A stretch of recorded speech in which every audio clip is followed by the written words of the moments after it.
গরম ভাতের সাথে ভাপা ধরনের রেসিপি বাঙালির কিন্তু খুবই পছন্দের, তাই এরকমই একটা রেসিপি আজকে নিয়ে এসেছি আমি আপনাদের জন্য। নমস্কার, কুইজিনিয়া চ্যানেলের পক্ষ থেকে সকলকে জানাই সাদর আমন্ত্রণ। আমাদের সবার চ্যানেল কুইজিনিয়াকে সাবস্ক্রাইব করে পাশে থাকা বেল বাটন আর অল আইকন প্রেস করে রাখলেই সব নতুন ভিডিও নোটিফিকেশান আপলোড হওয়া মাত্র পৌঁছে যাবে আপনাদের কাছে। আজকে আমি নিয়ে এসেছি সম্পূর্ণ নিরামিষ পনির ভাপার রেসিপি, যেটা বানাতে সময় লাগে খুবই কম, কিন্তু স্বাদে হয় সেরা। গরম ভাত দিয়ে এটা জাস্ট খেতে ফাটাফাটি লাগে। একবার অতি অবশ্যই ট্রাই করার অনুরোধ রইল। প্রথমে একটা মিক্সি জার নিয়েছি, তাতে আমি দিয়ে দিচ্ছি 2 টিস্পুন পরিমাণ পোস্ত, তার সাথে দিচ্ছি সাদা সর্ষে 4 টিস্পুন পরিমাণ দিয়ে প্রথমে আমরা এটাকে শুকনো অবস্থায় গুঁড়ো করে নিচ্ছি। সর্ষে পোস্তটা শুকনো অবস্থায় গুঁড়ো করা হয়ে গেলে এর মধ্যে আমরা দিয়ে দিচ্ছি একটা কাঁচা লঙ্কা, দিচ্ছি একটুখানি নুন যাতে সর্ষের তিতো ভাবটা চলে যায়, আর ওই 3 টেবিল চামচ মতো জল। সমস্ত কিছু নিয়ে একটা পেস্ট এখানে আমরা বানিয়ে রাখছি। নিয়েছি একটা স্টিলের টিফিন বক্স, তার মধ্যে আমরা দিয়ে দিচ্ছি ওই সর্ষে পোস্ত কাঁচা লঙ্কা বাটাটা। এগিয়ে যাব রেসিপিটা নিয়ে, তার আগে মনে করিয়ে দিই আমার নতুন চ্যানেল লাইফ ইজ প্রেশাস, যেখানে জীবনের নানা দিক নিয়ে আমি আপনাদের সাথে আলোচনা করি। চ্যানেলটাকে সাবস্ক্রাইব করতে আজকে ভিডিও ডেসক্রিপশন বক্সের লিঙ্কটা প্লিজ চেক করে নেবেন। আর যদি ভিডিওগুলো ভালো লাগে লাইক শেয়ার কমেন্ট করতে ভুলবেন না যেন। ফিরে আসি রেসিপিতে। এবার এর মধ্যে আমরা দিয়ে দিচ্ছি স্বাদ অনুযায়ী নুন, তারপর দিয়ে দেওয়া হলো 1/4 টিস্পুন পরিমাণ চিনি, দিচ্ছি 1/4 টিস্পুন পরিমাণ হলুদ গুঁড়ো, তার সাথে 1/4 টিস্পুন পরিমাণ লাল লঙ্কার গুঁড়ো, ঝালটা আপনারা আপনাদের পছন্দ অনুযায়ী দেবেন।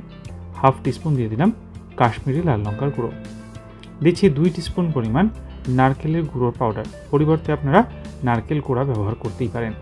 2 টিস্পুন কাঁচা সর্ষের তেল দিয়ে একটা চামচের সাহায্যে সমস্ত কিছু ভালো করে মিশিয়ে নিচ্ছি। এরপর আমরা এতে দিয়ে দিচ্ছি ওই পনির।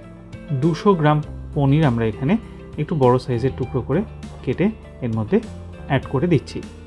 আমি কিন্তু পনিরটাকে ভেজে নিইনি, কাঁচা পনিরটাই ব্যবহার করেছি, তাতেই কিন্তু স্বাদটা খুব ভালো খোলে। চামচের সাহায্যে পনিরের টুকরোগুলোতে ভালো মতো মশলাগুলো আমরা লাগিয়ে নিচ্ছি। এরপর মিক্সির বাটিটাকে ধুয়ে আমরা সামান্য একটু ওই 1/4 কাপ মতো জল দিয়ে দিচ্ছি। একটু পাতলা রাখছি কারণ ভাপালে কিন্তু এটা কমে যাবে। ভালো করে চামচের সাহায্যে মিশিয়ে নিয়ে আবারও 2 টিস্পুন কাঁচা সর্ষের তেল ওপর থেকে ছড়িয়ে এবার দিয়ে দিচ্ছি এখানে কাঁচা লঙ্কা। 3টে বড় সাইজের কাঁচা লঙ্কাকে মাঝখান থেকে চিড়ে চিড়ে দিয়ে দেওয়া হলো। টিফিন কৌটোর ঢাকনাটা আটকে দিলাম। এখানে কড়াইতে নিয়ে নিয়েছি সামান্য জল। জলটাকে ফুটতে শুরু করে গেলে এর মধ্যে আমরা টিফিন কৌটোটা সন্তর্পণে বসিয়ে দিচ্ছি।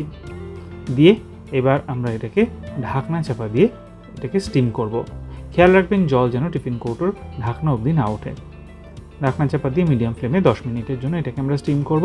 কোনোভাবে দেখেন যে জলটা শুকিয়ে গেছে, একটু জলও দিয়ে দেবেন। 10 মিনিট হয়ে যাওয়ার পরে 10 মিনিট স্ট্যান্ডিং টাইমে রেখেছিলাম, ঢাকনাটাকে খুলে ফেললাম। একদম কিন্তু রেডি। গন্ধটা যে কীরকম বেরিয়েছে সেটা জানতে গেলে অতি অবশ্যই বাড়িতে একবার ট্রাই করবেন। এটা কিন্তু গরম ভাত দিয়ে সত্যিই খেতে অপূর্ব লাগে। তৈরি হয়ে গেল আজকে সম্পূর্ণ নিরামিষ রেসিপি পনির ভাপা। বাড়িতে ট্রাই করে কমেন্টের মাধ্যমে জানান কেমন লাগলো। আর যদি ভালো লেগে থাকে বরাবরের মতো একটা লাইক এবং প্রচুর শেয়ার করতে ভুলবেন না যেন। যারা এখনও চ্যানেল কুইজিনেকে সাবস্ক্রাইব করেননি অনুরোধ করব চ্যানেলটাকে সাবস্ক্রাইব করে এই পরিবারের সদস্য হয়ে যাওয়ার জন্য। লাইফ ইজ প্রেশাস গল্পের শেখালেখা চ্যানেল দুটিকে সাবস্ক্রাইব করতে আজকের ভিডিও ডেসক্রিপশন বক্সে লিঙ্কটা প্লিজ চেক করে নেবেন। সবাই সুস্থ থাকবেন, ভালো থাকবেন। আজ এ পর্যন্তই, নমস্কার।